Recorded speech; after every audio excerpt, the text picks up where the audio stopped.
This is a video on how to swing a kettlebell, and I'm going to read from my notes because I tend to ramble and lose my spot. There are many ways to swing a kettlebell, and some are safe, but many are not. I'm going to show you how kettlebell sport athletes swing the bell. It's not the quickest way to learn, and it's not the easiest, but it is the safest and most effective. The definition of a swing. The swing is a verb, and it's to move or cause to move back and forth from side to side while suspended or on an axis. Okay? In this case, the axis here, if this is your foot, and this is your leg, and this is your torso, this is your shoulder, the axis is your shoulder, okay? And that axis can move back and forth and up and down, side to side, so there's some variables in there. And it's the movement of your body and the shifting of our weight that causes the bell to swing. So we're speaking the same language. The kettlebell is at rest at 6 o'clock, so if I'm holding the bell right here, this is 6 o'clock, okay? If the bell is directly out in front of me, this is 9 o'clock, okay? 9 o'clock,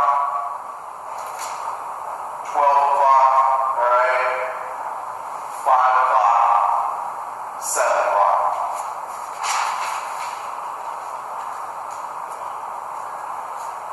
Because we were using momentum to swing the kettlebell, we were able to lift more than what we could do otherwise. So it's important to keep yourself and the kettlebell balanced at all times.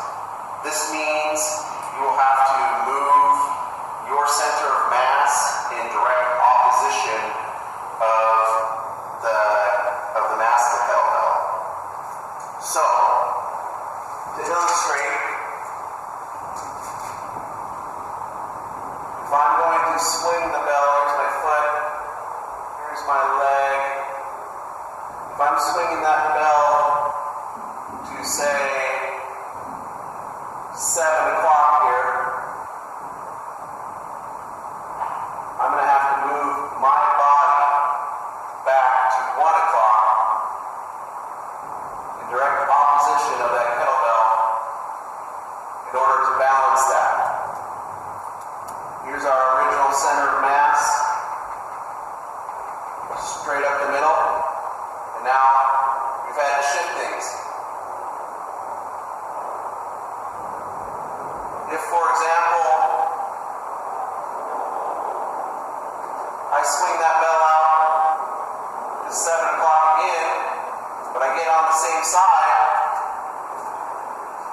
now all of a sudden this scale is out of balance, and you're going to wreck your back, or you're going to fall over, one of the two. Alright? So any which way you move, you have to move in the direct opposite direction as that kettlebell. And that also goes for side to side. So if that bell, if straight ahead of me is north, straight behind me is south, and the left is west, and the east is right, if that bell moves northeast, I need to move southwest, right?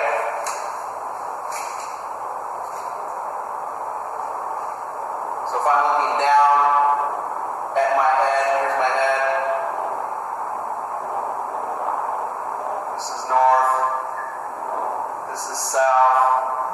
And that bell swings out to the northwest, which is okay. Northeast. Then I need to move my body, or if I move that bell to the northeast, I need to move my body to the southwest. Alright? In direct opposition.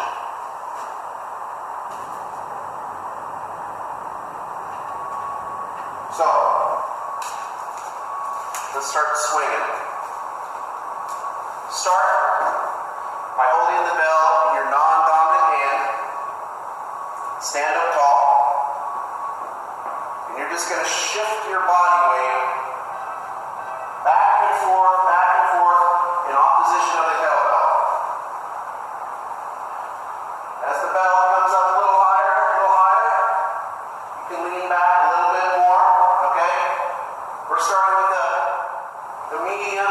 size weight here, and we're just going to keep this swing from 5 and 7 o'clock. 5, 7, 5, 7, 5, 7, 5, 7. And then try the same thing on the other side. Start at neutral.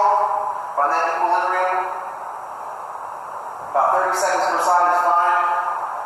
5, 7, 5, 7, 5, 7, 5, 7. Once you get comfortable with that, then you can go ahead and start working in a little bit higher swing. Now I recommend going to a slightly lighter bell. Alright? Still, while you're learning, start from the equilibrium, start low, 5, 7, 5, 7. And now you can start really bringing a little bit more momentum into it, leaning back a little further, bringing it up a little higher, to about 9 o'clock. And this is where you want to practice keeping the bell in close. There's a couple ways to keep it in close. You A, lean back, B, retract the scapula, C, bend the elbow. Those three things together will bring the kettlebell closer to the body. It'll have a little bit more vertical flight path. You'll be able to wiggle your fingers inside the handle and give your grip a rest. Okay?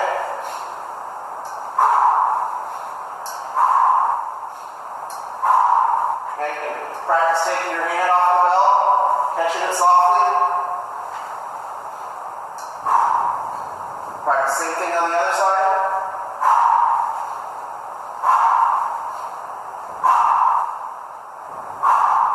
When you're comfortable with that, you can practice hand-to-hand drills.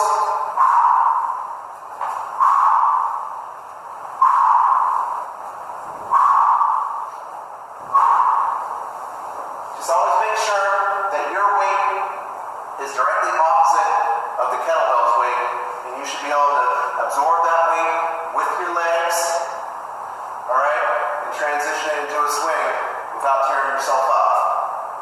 I hope this has been helpful. I'm Nikolai with Seattle Kettlebell Club. You can email me with questions or comments at nikolai@seattlekettlebellclub.com. Thanks a lot.